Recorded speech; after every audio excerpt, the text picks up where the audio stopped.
Welcome to Debbie's Back Porch.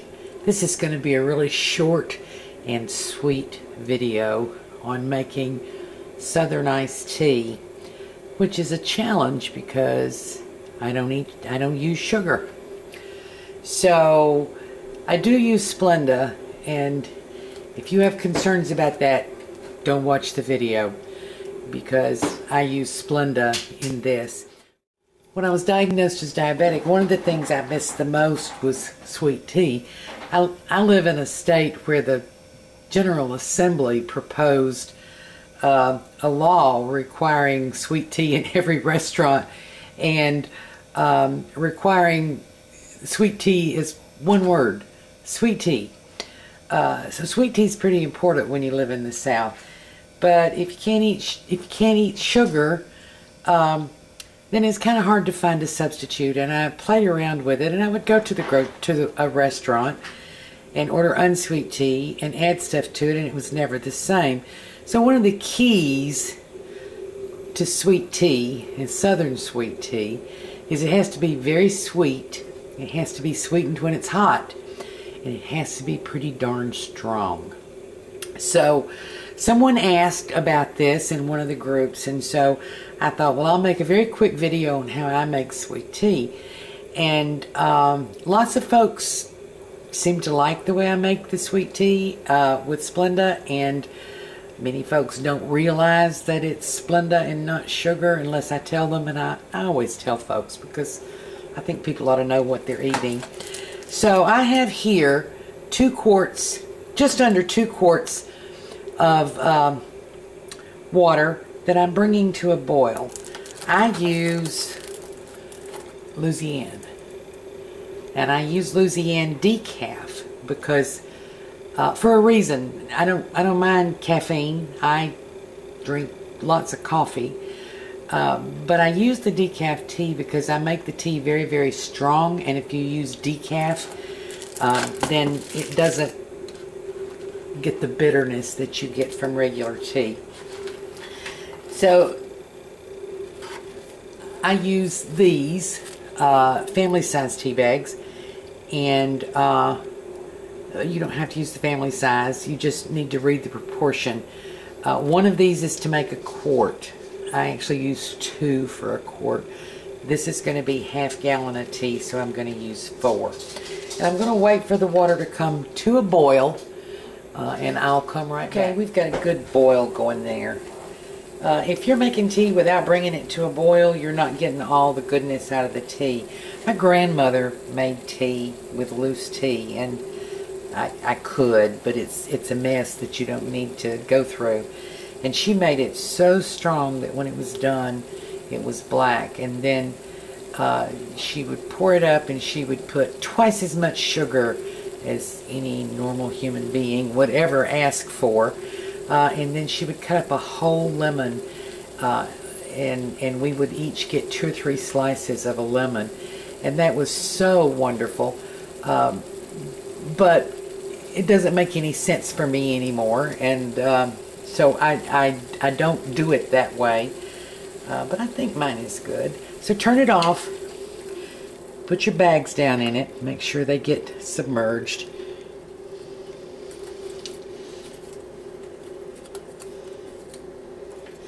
and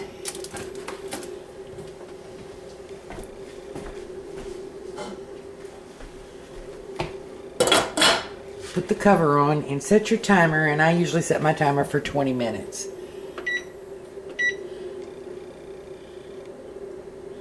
I think the directions say 10, but I want good strong tea. Be back. Okay, I have a half gallon pitcher. It's glass, and I'm getting ready to add something hot to it, so I've had it sitting here with warm water.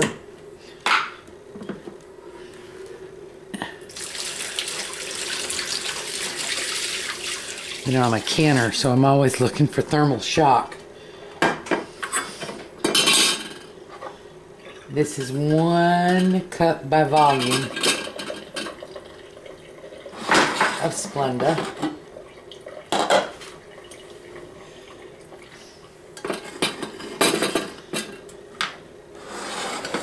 Here's our hot tea.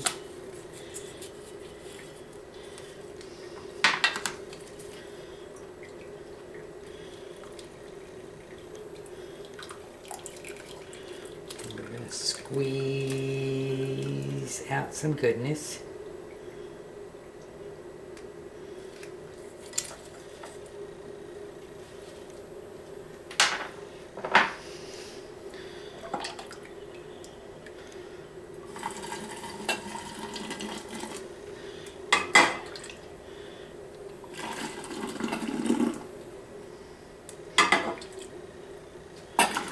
And you see how dark that is.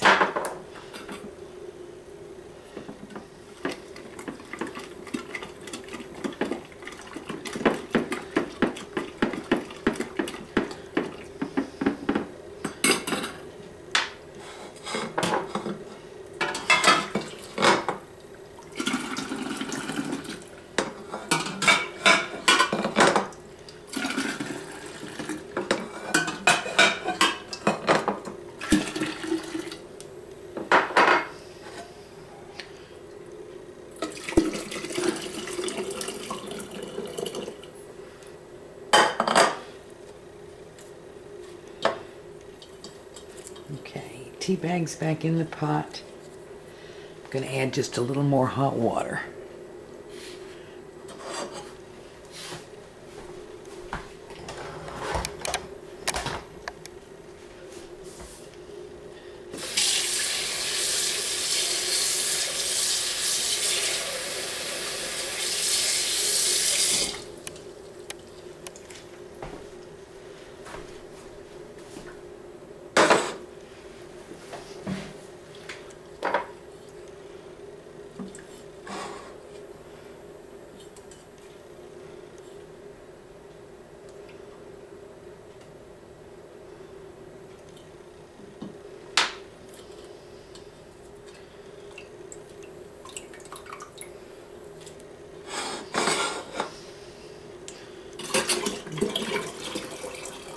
Of course, you know, it wouldn't be me if I didn't spill some of it. Okay, to the half-gallon mark.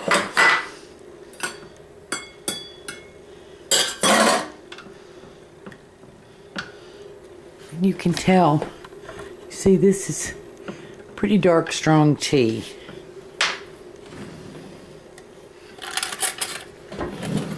Let's give it a little taste. Ooh, it's nice and sweet. We're going to chill this and we'll come back. Okay, well, I've chilled this now, and chilling it is important to the process. You don't want to go to all that trouble to make nice strong tea and then melt it down, dilute it down. I put the lemon in the glass, not on the side, because if you want lemon, you want lemon. You can add juice if you'd rather, but I actually like lemon. So just a couple things. You see that's good and strong. It holds up to the ice. It's got a beautiful color. And it's hard when you first cut sugar out of your diet. And just for me personally, honey, agave nectar, all of that, that doesn't help.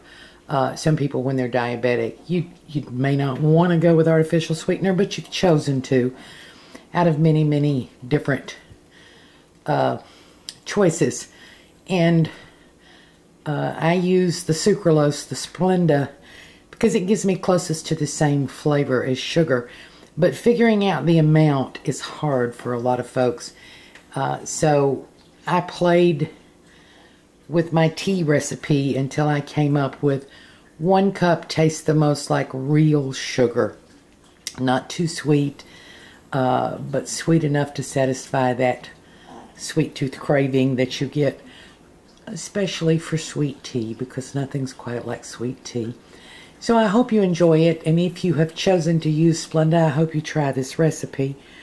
I'm going to have some with my omelet tonight. Thank you for joining us on Debbie's Back Porch.